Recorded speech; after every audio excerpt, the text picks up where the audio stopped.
fois où je crois que c'était... j'arrivais, moi j'ai quitté la Belgique en 73. Par une nuit d'été à Paris, des dizaines de milliers de voix chantent à l'unisson.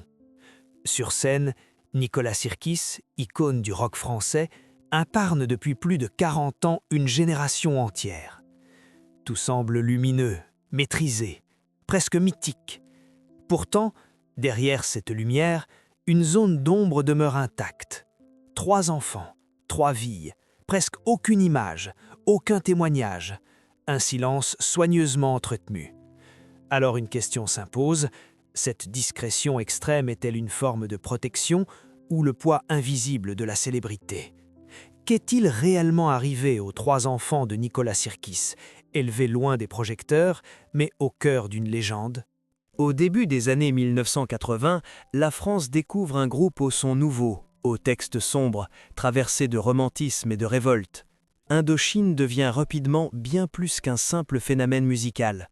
Les salles se remplissent, les albums se vendent par centaines de milliers, les tournées s'enchaînent. Et au centre de cette ascension fulgurante, Nicolas Sirkis impose une silhouette reconnaissable entre toutes, une voix, une écriture, une vision. Les années passent, mais le succès ne faiblit pas. Là où beaucoup de groupes disparaissent avec leur génération, Indochine traverse les décennies. Les années 1990 marquent un tournant, le groupe résiste à l'oubli. Puis vient le retour spectaculaire des années 2000, de nouveaux albums, de nouvelles foules, des stades pleins, une reconnaissance critique renouvelée. Nicolas Sirkis devient alors une figure rare, un artiste populaire, respecté, presque intouchable. À l'écran, tout semble parfaitement maîtrisé. Les interviews sont choisies, les mots sont pesés, les apparitions médiatiques restent centrées sur la musique, l'engagement artistique, parfois politique. Jamais sur l'intime, jamais sur la famille. Là où d'autres artistes exposent leurs enfants, leurs couples, leurs fractures, Nicolas Sirkis trace une frontière nette, infranchissable. Dans l'imaginaire collectif, l'image est presque idéale, celle d'un homme fidèle à son groupe, à son public, à ses valeurs, celle d'un artiste qui refuse les compromis. Un père ? La question est rarement posée, et lorsqu'elle l'est, la réponse demeure vague, volontairement floue.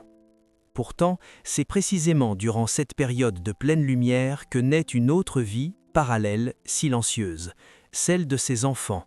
3 existences qui se construisent loin des flashs, loin des loges, loin des coulisses surmédiatisées. Pas de photos volées, pas de récits de vacances, pas d'apparition lors des grandes cérémonies, un choix assumé, constant, radical. Dans plusieurs entretiens, Nicolas Sirkis évoque brièvement cette séparation entre l'homme public et l'homme privé. Il parle de responsabilité, de protection, de refus de transmettre le fardeau de la notoriété. Pour lui, être célèbre n'est pas un héritage à léguer, c'est un poids à porter seul. Mais cette conviction, aussi sincère soit-elle, soulève une autre question. Peut-on vraiment compartimenter une vie à ce point ? Au fil des années, le contraste devient frappant. D'un côté, un artiste qui chante l'adolescence, la fragilité, les blessures intimes, parfois même la famille absente ou idéalisée. De l'autre, une réalité personnelle totalement verrouillée. Comme si l'homme qui met ses émotions en musique refusait que les siennes deviennent un spectacle. Dans l'entourage professionnel de Nicolas Sirkis, ce choix est connu et respecté. Peu de collaborateurs osent franchir cette ligne. La consigne est tacite, la famille n'existe pas dans l'espace public. Ce silence devient une règle, presque une éthique, et avec le temps, il intrigue autant qu'il protège. Car plus le succès grandit, plus la curiosité s'aiguise. Comment grandit-on quand son père est une légende vivante ? Comment construit-on son identité lorsque son nom est associé à des foules, à des hymnes, à une mémoire collective ? Et surtout, comment vit-on quand cette réalité est volontairement effacée du récit officiel ? À ce stade, rien ne laisse présager un drame. Pas de scandale, pas de rupture publique, pas de conflit exposé. L'histoire semble presque trop lisse, trop silencieuse. Mais l'histoire des familles célèbres le montre souvent. C'est dans les périodes d'apparente harmonie que se préparent les fissures les plus profondes. Car derrière l'éclat, derrière la réussite, se cache toujours une tension invisible, celle que le monde applaudit et ce que l'on tente de préserver à tout prix. La question n'est donc plus seulement celle du succès, elle devient plus intime, plus dérangeante. Ce silence était-il une protection suffisante ou annonçait-il déjà un moment de rupture inévitable? À la fin des années 1990, alors que la carrière de Nicolas Sirkis semble solidement installée, un événement vient brutalement fissurer l'équilibre qu'il s'était efforcé de maintenir. En juin 1999, son frère jumeau, Stéphane Sirkis, ancien guitariste d'Indochine, meurt à 39 ans, victime d'une hépatite foudroyante. La nouvelle tombe sans avertissement. Pour Nicolas, ce n'est pas seulement une perte familiale, c'est un effondrement intime, silencieux, presque indicible. La relation entre les deux frères avait toujours été complexe, fusionnelle dans l'enfance, artistique au début d'Indochine, puis marquée par la séparation, les tensions, l'éloignement. La mort de Stéphane agit comme un miroir brutal. Elle rappelle à Nicolas la fragilité de toute construction humaine, même celles qui semblent les plus solides. Elle ravive aussi une angoisse profonde, celle de transmettre la douleur, le chaos, l'exposition médiatique à ceux qui l'aiment le plus. À cette époque, ces enfants sont encore jeunes. Ils grandissent dans un contexte paradoxal. D'un côté, un père omniprésent dans l'espace public, adulé, reconnu. De l'autre, un homme profondément affecté, replié, qui renforce encore davantage les barrières autour de sa vie privée. Le deuil ne se vit pas devant les caméras, il se vit dans le retrait, dans la musique, dans le silence. Les années qui suivent marquent un tournant. Artistiquement, Indochine connaît une renaissance spectaculaire. L'album Paradise, en 2002, propulse le groupe vers une nouvelle génération. Les concerts deviennent plus grands, plus intenses. Les stades remplacent les salles. Nicolas Sirkis apparaît plus engagé, plus déterminé que jamais. Mais en coulisses, la séparation entre la scène et la maison devient presque absolue. C'est à ce moment précis que le choix de l'invisibilité familiale se durcit. Plus aucun détail ne filtre. Les journalistes comprennent rapidement qu'il n'y a rien à obtenir. Les questions sur les enfants sont éludées, parfois interrompues. Non par arrogance, mais par une ligne claire, non négociable. Ce n'est plus seulement une préférence, c'est une nécessité. Pourquoi une telle radicalité ? Plusieurs proches évoquent une peur profonde. La peur de l'exposition précoce, la peur du jugement, la peur que le nom Sirkis devienne un fardeau identitaire. Nicolas a vu ce que la notoriété peut faire aux trajectoires humaines. Il l'a vécu, il l'a observé chez les autres. Il sait que la célébrité ne protège de rien, au contraire. Mais cette protection absolue a aussi ses conséquences. Grandir dans l'ombre d'un mythe, tout en étant tenu à l'écart de son récit public, crée une tension particulière. Les enfants ne peuvent ni revendiquer, ni fuir complètement cette filiation. Ils vivent avec un héritage invisible, omniprésent mais jamais nommé, une présence constante mais jamais expliquée. Au fil des années, alors que Nicolas Sirkis multiplie les prises de position sur des sujets sociétaux, la tolérance, la liberté, l'identité, un contraste s'installe. L'homme qui défend la parole, l'expression, la visibilité des différences impose à sa propre famille une règle inverse, celle du retrait. Cette contradiction n'est jamais explicitée publiquement. Elle demeure implicite, presque inconfortable. Certains observateurs se demandent alors si ce silence n'est pas aussi une forme de protection pour lui-même. Car parler de ses enfants, c'est accepter de montrer une vulnérabilité qui échappe au contrôle artistique. C'est admettre que malgré la maîtrise de la scène, il existe un territoire où l'artiste n'a aucun pouvoir, celui de la transmission, du hasard, des choix individuels. Avec le temps, les enfants grandissent. Ils deviennent adultes dans un monde où leur père est toujours aussi célèbre, toujours aussi scruté. Pourtant, rien ne change. Aucun d'eux ne revendique une place publique. Aucun ne s'exprime sur cette filiation. Aucun ne cherche à capitaliser sur ce nom. Est-ce le fruit d'une éducation réussie ou est-ce le résultat d'un effacement trop bien orchestré ? La question devient alors plus profonde. Ce qui apparaît comme une protection peut aussi être perçu comme une coupure, car en refusant toute exposition, Nicolas Sirkis prive aussi ses enfants d'un récit partagé, d'une histoire racontée, d'une reconnaissance symbolique. Ils existent, mais uniquement dans le cercle privé, comme si leur réalité devait être maintenue hors du temps collectif. À mesure que les années passent, une chose devient claire. Il n'y a eu pas de scandale, pas de rupture spectaculaire, pas de tragédie visible. La fracture est ailleurs, elle est intérieure, silencieuse. Elle réside dans ce choix radical de dissocier totalement l'homme public du père. Un choix qui, s'il a protégé, a aussi laissé des zones d'ombre impossibles à éclairer. Car on peut cacher des visages, on peut taire des prénoms, mais on ne peut jamais totalement effacer l'impact de la célébrité sur une cellule familiale. La vraie rupture n'est donc pas un événement précis.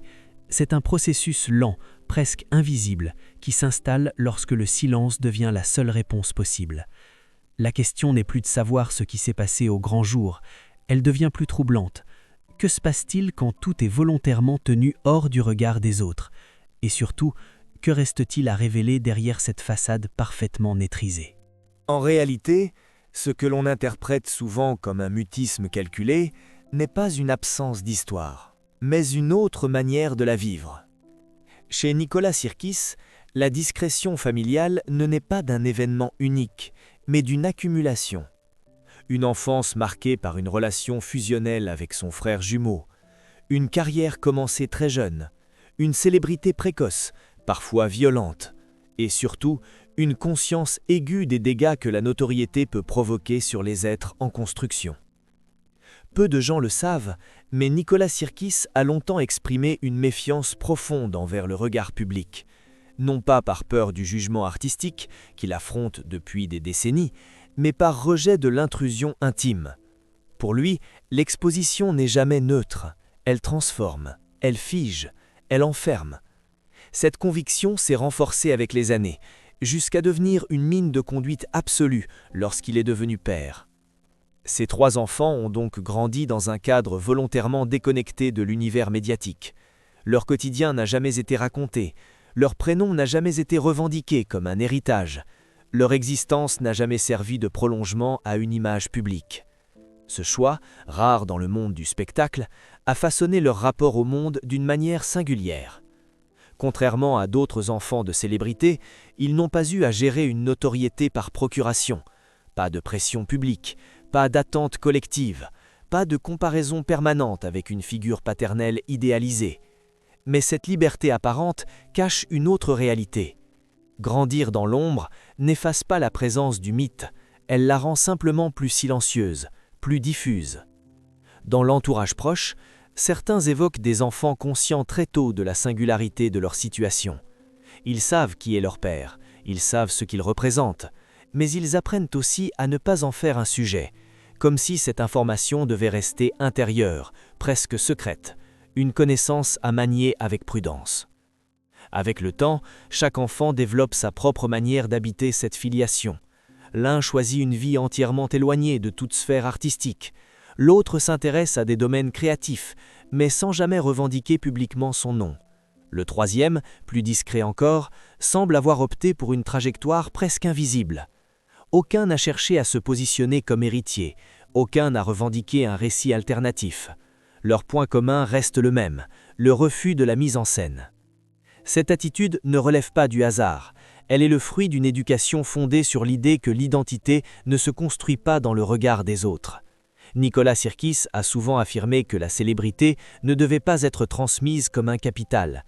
Elle est un accident, une conséquence, pas une vocation familiale. En ce sens, ses enfants n'ont jamais été préparés à reprendre le flambeau, mais à s'en tenir à distance.